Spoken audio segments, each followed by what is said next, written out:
आज 15 अगस्त का दिन, जिस स्वतंत्रता को हम आज के दिन मनाते हैं, उसी स्वतंत्रता को ये हर रोज बचाते हैं। नमस्कार, विवेक बिंद्रा बोल रहा हूं, फाउंडर एंड सीईओ बड़ा बिजनेस.com। 75वें स्वतंत्रता दिवस की आप सबको हार्दिक शुभकामनाएं। स्वागत है आपका द बड़ा भारत शो में। Tribute to India global brand ambassador, वो लोग जो भारत को बड़ा भारत बनाते हैं। हर बार बुधवार उन्हीं की कहानी हम आप तक पहुंचाते हैं, लेकिन आज 15 अगस्त के दिन आए क्योंकि परमवीर चक्र अवॉर्डी सूबेदार मेजर कैप्टन श्री योगेंद्र यादव से आपको मिलवाने जा रहे हैं। 1999 का 13 मई से 26 जुलाई तक चलने वाला वो कारगिल का युद्ध, हनुमान जी ने जला दी थी रावण की लंका, योगेंद्र यादव ने बजाया था खौफ का पाकिस्तान में डंका। शरीर में 17 गोलियां लगने के बावजूद अकेले दुश्मन की चौकियों को नेस्ते नाबूद किया। वो वीडियो आप मेरा पुराना देख चुके हैं योगेंद्र यादव जी के बारे में। आज भी आंख में आंसू आ जाते हैं। टाइगर हिल सबसे डिफिकल्ट बैटल था, वो वहां तिरंगा फहराया था योगेंद्र यादव ने। स्वागत है सर आपका। Thank you sir. इतना उत्साहित हूं मैं आज आपसे मिलके ना, आप मेरे लिए बहुत बड़ी इंस्पिरेशन है सर। आपने भारत को और बड़ा बनाया है सर। आपका दोबारा स्वागत है सर। आप लोगों से मिलकर के मुझे भी बहुत खुशी हो रही है और मैं खुद उत्साहित हूं कि देश के ऐसे जो लोग जो देश के युवाओं को इतनी ऊर्जा भर रहे हैं, तो इससे हमें भी ऊर्जा मिलती है। और इसीलिए देश का हर सैनिक आप जैसे मोटिवेशनल स्पीकर्स, आप जैसे लोगों को देख करके वो आगे बढ़ता है और बिना कुछ सोचे समझे सेना के दुश्मनों के ऊपर टूट पड़ता है और दुश्मनों का नस्त नाबूद कर देता है। मेरे लिए आप कैप्टन योगेंद्र यादव नहीं, मेरे लिए आप जनरल योगेंद्र यादव हैं। एक आम आदमी के लिए इंडिपेंडेंस डे मतलब छुट्टी का दिन है यादव जी। आज का दिन सब ऑफिस से छुट्टी, बच्चों को घुमा लाएं, को बढ़िया पिक्चर दिखा लाएं, कहीं शिमला पहाड़ों पे ले आएं। सोल्जर के लिए आज के दिन का क्या महत्व है? आज जो सीमा पे तैनात जवान, वो आज कैसे आज़ादी का त्यौहार मनाता है? जो सेना खड़ा है, सीमा के ऊपर से जो सैनिक खड़ा है, वो ये सोचता है कि उसको उसके पूर्वजों ने ये एक मौका दिया है, उसको एक सौभाग्य मिला है कि वो आज देश की आज़ादी के इस वातावरण में खड़ा हुआ है। और फिर वो सैनिक है, उसने वर्दी पहनी है। वो वर्दी कोई मामूली कपड़ा नहीं है। सही बात है। वो वर्दी इस देश का भरोसा और विश्वास है। वो तिरंगे की आन बान और शान है। तो उस वर्दी के लिए वो सैनिक यही देखता है कि जो उसको आज़ादी मिली है, उस आज़ादी की रक्षा के लिए वो दिन रात खड़ा होकर के अपने आप को अपने ड्यूटी के लिए समर्पित कर देता है। सूरज जैसा बनना है तो आपको सूरज जैसा जलना भी होगा। कारगिल के वॉर में शुरुआत का जो आपका समय था, मुझे पता लगा कि आपको खाना सप्लाई के लिए, राशन एम्युनिशन सप्लाई के लिए भेजा जाता था। और मैंने सुना सुबह 5:30 आप निकलते थे और रात को 2:30 बजे पहुंचते थे। 21 घंटा चढ़ाई होती, तब जाके आप वहाँ खाना, वहाँ राशन पहुँचा पाते थे। आप एक जूनियर वहाँ पे सपोर्ट के रूप में थे। पर वो पिक्चर आई थी, वो ऐसा करता था। वो कहता था कि अपने को कि फ्लावर नहीं मैं फायर है ना। वो तो फ्लावर नहीं था, मैं तो था फायर। सोल्जर बनने आया था, बना दिया सप्लायर। तो आपके मन में ये फीलिंग नहीं आई? और आपने बाद में आपको, मैंने सुना कि आपके उत्साह को देख के आपको घातक प्लाटून के अंदर शामिल कर लिया गया। तो वो कैसे आपको शामिल किया गया कि इस टीम के अंदर, यार जो सबसे खतरनाक टीम में योगेंद्र यादव जी को लेना है? क्या था मतलब वो? हाँ बिल्कुल, मैं यहाँ एक युवाओं के लिए बहुत बड़ी सीख है। जो हम सोचते हैं कि अपने मन मस्तिष्क में बैठा लेते हैं, यार मेरी योग्यता ये है और मुझे ये काम मिलना चाहिए। मैं भी सोचता था, मैं तो क्योंकि जीता था उस चीज़ को कि मुझे राइफल मिले और मैं फ्रंट में जा कर के दुश्मनों का सामना करूं। लेकिन मेरे हाथ में थमा दिया पीछे थैला कि बोला आप अम्नेशन उठाओ और ऊपर जाओ। कुछ निराशा हुई, लेकिन 1-2 दिन के बाद जब उस काम को परखा, समझा कि यार ये काम तो हमसे बहुत बड़ा इंपॉर्टेंट है। क्योंकि जो फ्रंट में जो जवान लड़ रहा है वो मेरी वजह से लड़ रहा है। अगर मैं उसको राशन और अम्नेशन नहीं दे पाऊंगा, वो लड़ नहीं पाएगा। हम सर सुबह 5:30 बजे चलते थे और रात को 2:30 बजे पहुंचते थे, 2 घंटे में वापस भी आते थे। ये 22 दिन तक कंटिन्यू चला। तो उस समय बस वो जुनून ये पैदा होता रहा कि यार नहीं, मुझे उनके लिए पहुंचाना है, उनके लिए काम करना है। तो वो जो फ्लो आया, वो जो एक जो ऊर्जा बनती चली गई, वो सर एक अलग ही थी। तभी तो हम 15 में से 3 जवान सिर्फ ऐसे थे जो 22 दिन तक बिना खाए, बिना रुके, बिना थके चलते रहे। टाइगर हिल की वो लड़ाई जिसकी आज मैं चर्चा करना चाहता हूं, जिस कारण से मैं चाहता हूं ये पूरा देश आपको देखे आज 15 अगस्त का दिन। टाइगर हिल की जो लड़ाई थी, ऑक्सीजन की कमी।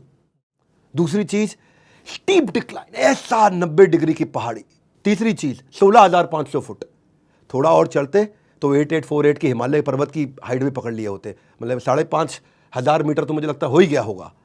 और सामने दुश्मन की गोलियों की बौछार एक सुपर हीरो फिल्म के एक्शन सीन से कम नहीं, जहां कहते हैं कि मूवी में एक्शन और कट और एक्शन और कट, उसके बीच में आपकी जिंदगी, एक तरफ खतरा दूसरी तरफ खाई, खतरा पाकिस्तान से, खाई नीचे इधर। ऐसे में एक तरफ खतरा दूसरी तरफ खाई, योगेंद्र यादव जी इतनी हिम्मत कहां से जुटाई? ये हिम्मत इस हिंदुस्तान की माँओं से आती है, क्योंकि हिंदुस्तान की माँ अपने बेटे और बेटियों को ये कहती है कि छाती का दूध पिलाया है, छाती पर गोली खाना, कभी पीठ पर गोली मत खाना। तो ये हिंदुस्तान के बेटे और बेटियां अपने माँ के वक्तव्य को सार्थक करने के लिए दुश्मन की तरफ बढ़ता है, कभी पीछे की तरफ नहीं हटता। उसको पता है सामने मौत है, लेकिन मौत को मार देता है और आगे बढ़ता चला जाता है। योगेंद्र जी, आपने बताया कि ट्रेनिंग बड़ी कठोर होती है आपकी, तो इस तरह का युद्ध जो आपने लड़ा, बड़ा भयानक युद्ध था ये और काफ़ी लंबा युद्ध चला, और मतलब उसमें आप लोग को बहुत तकलीफें झेलनी पड़ी, इसकी कोई ट्रेनिंग भी अद्भुत होती होगी? हाँ बिल्कुल, जो है अलग अलग क्षेत्र के लिए अलग अलग ट्रेनिंगें होती हैं। हाई एल्टी के लिए अलग होती है, ग्लेशियर के अलग अलग होती है, और प्लेन के लिए अलग होती है। अब ये हाई एल्टी की लड़ाई थी, तो ये लड़ाई के अंदर आपको खाना पीना मिलेगा ये सुनिश्चित नहीं है। इसके लिए आपको इंडिपेंडेंट रहना पड़ेगा, आत्मनिर्भर रहना पड़ेगा। तो उसके लिए ज़रूरी होता है कि जब ट्रेनिंग का एक पार्ट्स होता है सर्वाइवल ट्रेनिंग, उसमें आपको जंगल में छोड़ दिया जाता है। उसमें आपको 7 दिन के लिए कुछ नहीं दिया जाएगा खाने पीने के लिए।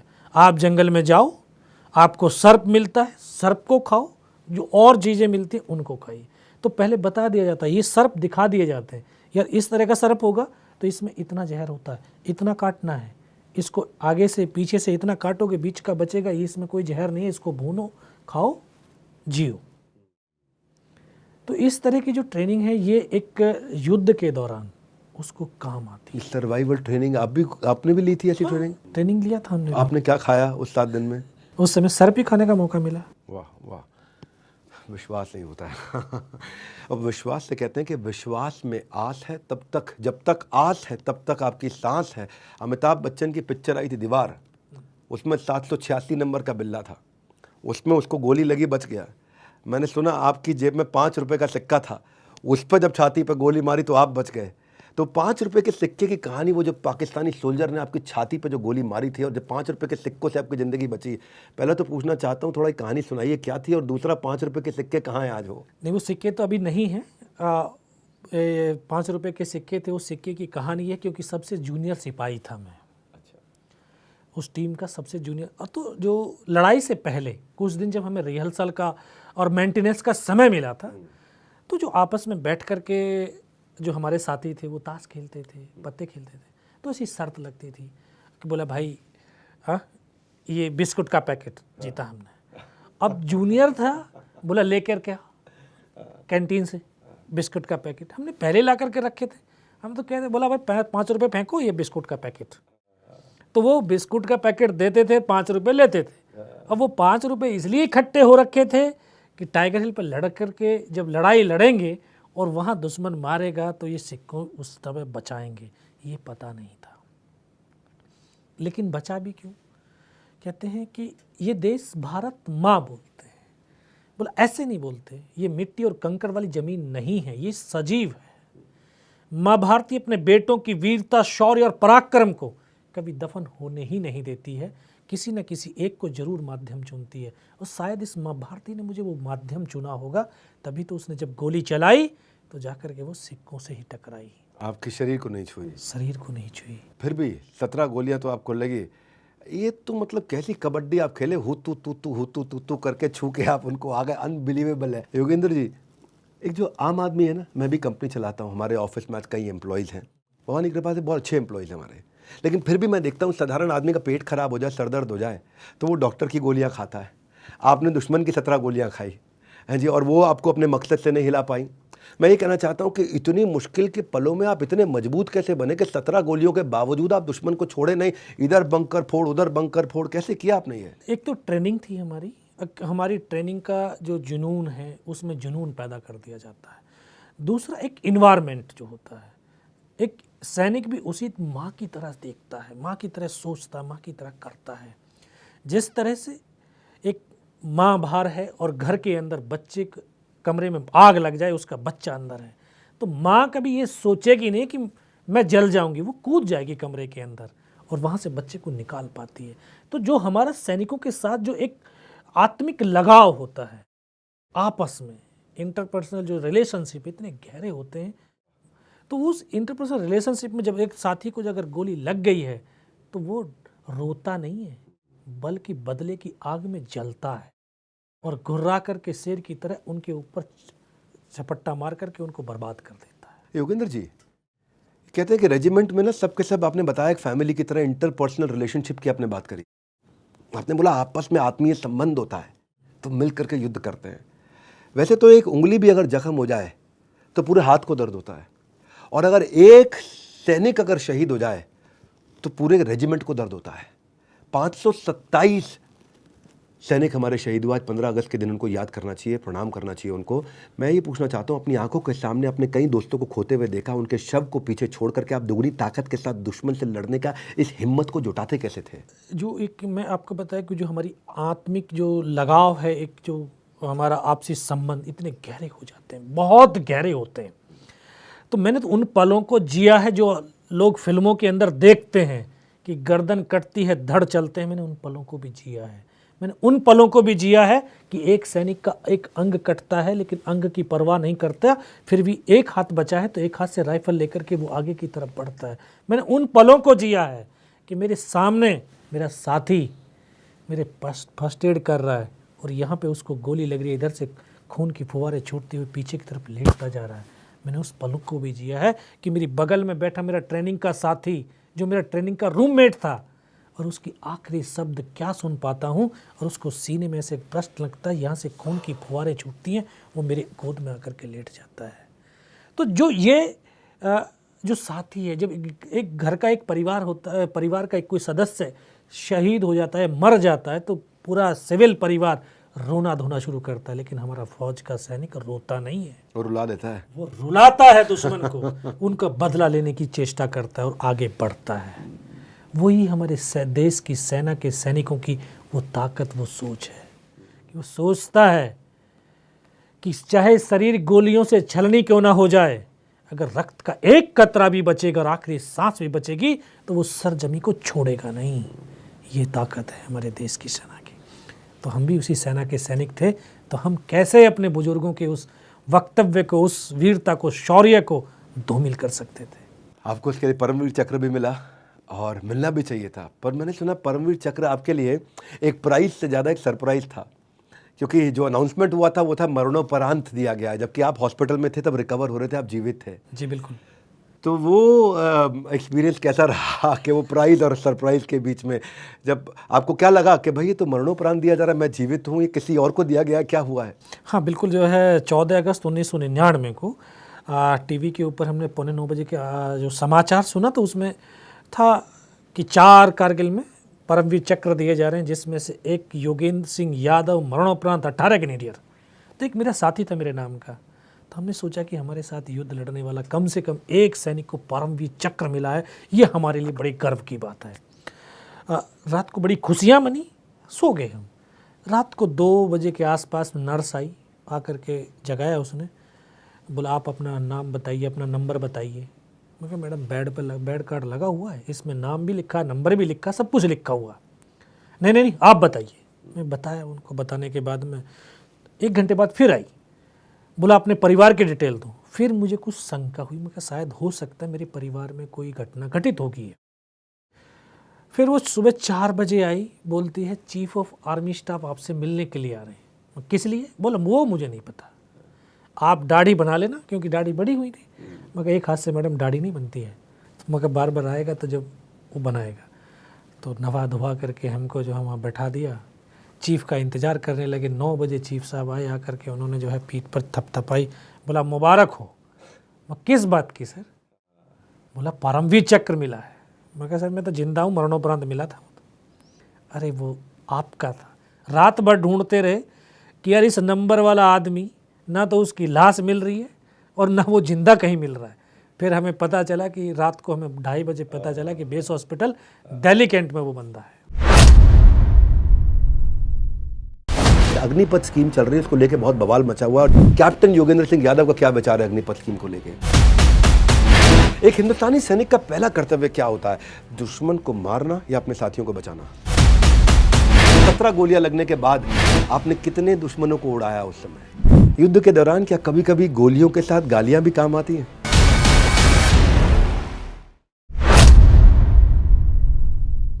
आप अपने एम को लेके बड़े क्लियर थे, आप अपने एम को लेके बिल्कुल फोकस थे। आपको आर्मी में जाना, आपके पिता भी आर्मी में थे मैंने सुना जी। और आप शुरू से तैयार थे कि भी आर्मी में जाना है। 16 साल की उम्र में आपका हो गया, आप वहाँ पे आपका सिलेक्शन हो गया। पर ऐसे यूथ को, ऐसे युवा को जो समय लगातार भटक रहा है या तो मोबाइल फ़ोन के अंदर या वीडियो गेम के अंदर या इंस्टाग्राम के अंदर या इधर उधर तरह तरह की राइट स्वाइप लेफ्ट स्वाइप, उनको अगर आपको एक टिप देना चाहते हैं युवा पीढ़ी को, तो आप क्या कहना चाहेंगे? हमारा एम क्लियर होना चाहिए। हमें एक जो हमारे रोल मॉडल है, मेरा रोल मॉडल था भगत सिंह, मेरा रोल मॉडल था चंद्रशेखर आज़ाद। वाह वाह। क्योंकि उन रोल मॉडल की ही जो अवचेतन मस्तिष्क के अंदर उनकी छवि अंकित थी।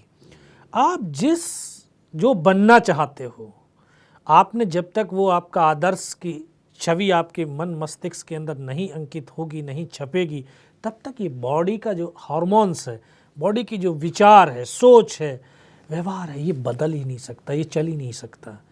तो आज जो बच्चा है वो सिर्फ मोबाइल में देख रहा है। आज 11th में उसके विचार कुछ अलग होते हैं, 12th में आकर के कुछ और जा जाते हैं, 12th पास करने के बाद वो कुछ और बनना चाहता है। क्यों?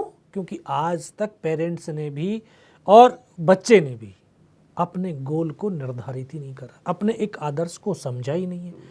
और सबसे बड़ी चीज़, एक चीज़ मैंने देखा जीवन के अंदर कि जो घर है, जो परिवार है, माँ बाप जो उसके पहले टीचर होते हैं एक बच्चे के। मैंने तो पिता से जो है ना 65 और 71 के युद्धों की दास्तानों को सुना था। वो अपने दोस्तों को बताया करते थे, हमें नहीं बताते थे, हम बैठ करके सुनते थे। तो वो कहते थे, बोला लड़ाई के अंदर खाना नहीं मिलता, पीना नहीं मिलता, सोना नहीं मिलता, चारों तरफ लाशें ही लाशें होती हैं, फिर भी सैनिक एक जीता है।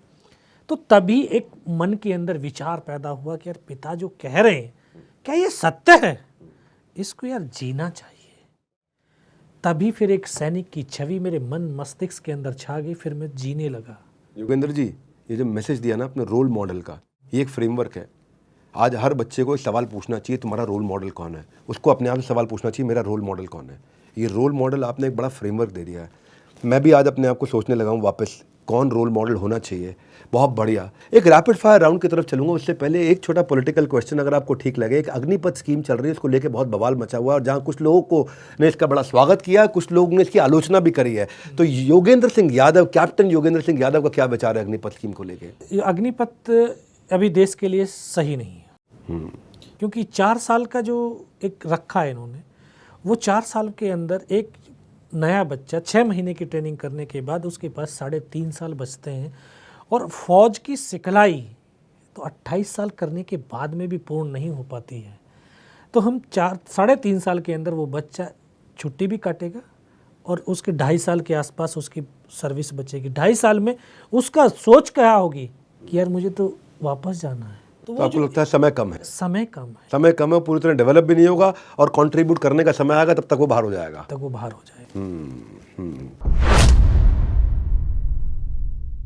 पहला प्रश्न, 17 गोलियां लगने के बाद आपने कितने दुश्मनों को उड़ाया उस समय? घायल होने के बाद 5 को मारा। कैप्टन विक्रम सिंह बत्रा ने कहा था कि ये दिल मांगे मोर। टाइगर हिल को जब आपने जीता तो आपके मन में क्या आया? मेरे मन के अंदर सिर्फ एक ही विचार था, परमात्मा से यही अरदास करता था कि ये शरीर से सांस निकलने से पहले हर हाल में लक्ष्य पर तिरंगा लहराना चाहिए और स्वरोच्चारण की शक्ति बचे तो अंतिम शब्द वंदे मातरम निकलना चाहिए। आपकी उम्र 19 साल थी उस समय, तो युद्ध में क्या लगता है कि जोश ज़्यादा काम आता है या अनुभव ज़्यादा काम आता है? अनुभव के साथ में जोश, दोनों चाहिए। दोनों चाहिए। अनुभव के साथ में जोश। सैम मानेकशॉ ने बोला था, अगर कोई कहता है मुझे डर नहीं लगता तो या तो वो झूठ बोल रहा है या वो गोरखा है। ये गोरखा डरता नहीं है। परमवीर चक्र विजेता योगेंद्र सिंह यादव को भी क्या कभी डर लगता है? उस टाइम पे नहीं लगता। आप बिल्कुल डरे नहीं थे? नहीं, इतनी गोलियां खाने के बावजूद? बिल्कुल नहीं डरा। चलो ऑफ बीट, क्या मानसिकता थी उस समय आपकी? इतनी गोलियां लगने के बाद मन में क्या विचार आया? बस मन के विचार यही था कि यार जो मेरे साथी शहीद हो गए हैं, ये सरजमी मेरी है और जब तक सांस है तब तक ये सरजमी अपने पास रखूंगा, ये जाने नहीं दूंगा जमीन, जाने नहीं दूंगा। ये टाइगर हिल वापस चाहिए मुझे। यस, इनको उखाड़ूंगा, इनको उखाड़ करके भगाना है और भगा करके ही आया। जंग के दौरान एक सोल्जर का साथी होता है उसका बैकपैक, जिसको पीठ पर टांग के चलता है, वो भी बड़ा साथी होता है उसका। इस सर्वाइवल किट में होता क्या? हम कई बार सोचते हैं राशन होता है, एम्यूनेशन होता है, क्या साथ में लेके जाते हैं आप इसमें? इसमें 72 घंटे का जो है राशन होता है और अम्नेशन ज़्यादा होता है, राशन से ज़्यादा अम्नेशन होता है। उसके पास फील्ड पट्टी होती है। ऐसी क्या चीज़ खाने की लेके जाते हैं जो 72 घंटे चलती है, ऐसी आउट ऑफ क्यूरियोसिटी? ये सिर्फ जैसे शक्कर पारे हुए, ड्राई फ्रूट्स हो गया, बिस्किट्स हो गए, ये ही ज़्यादातर होता है। एक हिंदुस्तानी सैनिक का पहला कर्तव्य क्या होता है? दुश्मन को मारना या अपने साथियों को बचाना? दुश्मन को मारना। आपका पसंदीदा पेट्रियोटिक देशभक्ति का गाना कौन सा है? ये शान तिरंगा है मेरी जान तिरंगा है, ये मेरा जो है फेवरेट है। फेवरेट सॉन्ग है शान तिरंगा मेरी जान। और लड़ाई के दौरान सबसे जो है फेवरेट रहा लोगों का जो है, क्योंकि उस समय चिट्ठियों का जमाना था कि चिट्ठी आई है वतन से चिट्ठी आई है। आजकल के जो स्कूल है, क्या उसके अंदर आर्मी ट्रेनिंग अनिवार्य करनी चाहिए? बिल्कुल करनी चाहिए। बिल्कुल करनी चाहिए। अगर आप अपनी ज़िंदगी में वापस जा सके योगेंद्र यादव, तो क्या अपनी ज़िंदगी में कुछ पीछे बदलना चाहेंगे? पीछे बदलना चाहेंगे, क्योंकि उस समय हमें इतनी अवेयरनेस नहीं थी किसी भी सेक्टर की। तो उस समय अगर जो है वो अवेयरनेस होती तो शायद आज हम बहुत ऊपर होते।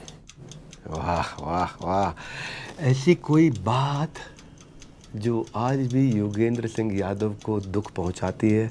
कोई ऐसी बात आर्मी की जो आपको सताती है? नहीं, बस दुख तो वही पहुंचाती है कि मेरे 7 में से हम 6 साथी शहीद हो गए। आज वो मेरे साथ में नहीं। तो इतना physically strong, mentally strong Yogendra Yadav, क्या ऐसा योगेंद्र यादव भी कभी अकेले में रोता है? अभी रोता हूँ, पहले नहीं रोता था। क्योंकि जब आप उनकी याद आती है तो जिस तरह से मैं सोचता हूँ जैसे आज मैं जीवन जी रहा हूँ, शायद वो भी जीवन जी रहे होते। तो जब उनकी याद आती है तो आंसू निकल आते हैं। अगर आप सैनिक नहीं होते तो आप क्या होते? महात्मा होता। महात्मा होते? ओके, आपके मन में बहुत वैराग्य रहता है। बिल्कुल। युद्ध के दौरान मन करे तो उत्तर देना, नहीं तो छोड़ भी सकते हैं। युद्ध के दौरान क्या कभी कभी गोलियों के साथ गालियां भी काम आती हैं? बहुत। क्योंकि गालियां तो एक जोश दिलवाती। जब दुश्मन सामने से गाली देगा, जब एक गाली देगा तो हम 3 गाली देंगे। तो वही है फौज का, अगर एक गोली चलाएगा तो हम 3 बुलेट मारेंगे। तो क्या आज भी रिटायर्ड योगेंद्र सिंह यादव सरहद को मिस करते हैं? बहुत मिस करता। बॉलीवुड की बात कभी जस्टिफाई कर तो नहीं सकती है, फिर भी पूछ लेता हूँ कि लक्ष्य का ऋतिक रोशन या LOC कारगिल का मनोज वाजपेयी, किसने आपके रोल को जस्टिफाई किया? थोड़ा सा मनोज वाजपेयी ने। मनोज वाजपेयी ने। अभी मेरी बायोपिक आ रही है, ब्राव यादव के नाम से जो है चित्रांगना जी बना रही हैं, और लेकिन अभी हीरो डिसाइडेड नहीं है। क्योंकि अभी मैंने भी उनसे बोला कि जो है हीरो बताओ, हीरो कौन है? बोला आप बताओ। मगर मेरे लिए तो जो है अक्षय कुमार है, मेरे लिए तो जो है सन्नी देओल है। बोला सन्नी देओल आ गया तो वो पहले नल उखाड़ी थी, अभी तो पूरा पाकिस्तानी उखाड़ के ले आएगा। कारगिल युद्ध के दौरान क्या कोई ऐसा गाना या ऐसा कोई नारा जो आपके प्लाटून के जो जवान थे उसमें बड़ा जोश भरता था, जो आप गाया करते थे? बिल्कुल। हमारा जो है एक हर रेजिमेंट का एक अपना गाना होता है, एक जो है उसका नारा होता है। आपका क्या नारा? हमारा नारा था सर्वदा शक्तिशाली। सर्वदा शक्तिशाली। सर्वदा शक्तिशाली, भारत माता की जय। और गाना था हमारा गनेडियर की जिंदगी, बहादुरों की जिंदगी, कि डर नहीं है मौत का, है जाने जाने की खुशी। गनेडियर की जिंदगी, बहादुरों की जिंदगी। एक युवा को आर्मी क्यों ज्वाइन करनी चाहिए? उसके लिए सबसे पहला जरूरी है कि जीवन का पूरा जो उसका एम है वो सब कुछ चेंज हो जाता है। जो आज का जो युवा जो फौज में नहीं जाता है वो सिर्फ पैसे को महत्व देता है, फैसिलिटीज को महत्व देता है। लेकिन एक युवा अगर फौज के अंदर चला जाता है वो सिर्फ राष्ट्र को महत्व देता है। राष्ट्र को महत्व देता है। राष्ट्र ही सब कुछ है। योगेंद्र यादव जी, हम चैन से सो पाए, कहते हैं कि इसीलिए वो आपका साथी सो गया। हम चैन से सो पाए इसीलिए वो आपका साथी सो गया। वो भारतीय फौजी ही था जो आज शहीद हो गया। दुनिया के सारे पुरस्कार एक तरफ और सीने पे परमवीर चक्र की चमक एक तरफ। योगेंद्र जी, आप और आप जैसे भारत के वीरों को हम शत शत नमन करते हैं। आपके आने से आज बड़ा भारत शो हमारा और भी बड़ा हो गया है। और ये बड़ा भारत शो ऑडियंस, आप सबसे मैं कहना चाहता हूँ, आज आपको वीडियो शेयर करने के लिए मैं इसलिए नहीं बोलूँगा क्योंकि आज आप खुद भी शेयर करेंगे, अपनी ड्यूटी समझ के शेयर करेंगे। शायद देशभक्ति का जो मतलब भूल गए ना हमारे देश के आज यंगस्टर युवा, आप उनको ये मतलब दिखाएंगे, पहुंचाएंगे, योगेंद्र सिंह यादव जी की कहानी उन तक पहुंचाएंगे। कमेंट करके बताइए कि अगले हफ्ते आप किनसे मिलना चाहते हैं। बस थोड़ा सा इंतजार, आ गया एक और बड़ा बुधवार। इस बड़ा भारत शो में आपका वापस आने के लिए आप सबको बहुत बहुत धन्यवाद। बोल्ड के नंबर 1 एंटरप्रेन्योरियल यूट्यूब चैनल को सब्सक्राइब करने और करवाने के लिए, तो वीडियो को उन सब तक पहुंचाने के लिए जिनको आप एक दिशा देना चाहते हैं। आप सबका हृदय की गहराई से प्रेमपूर्वक बहुत बहुत धन्यवाद। योगेंद्र यादव जी, आपका विशेष धन्यवाद। Thank you.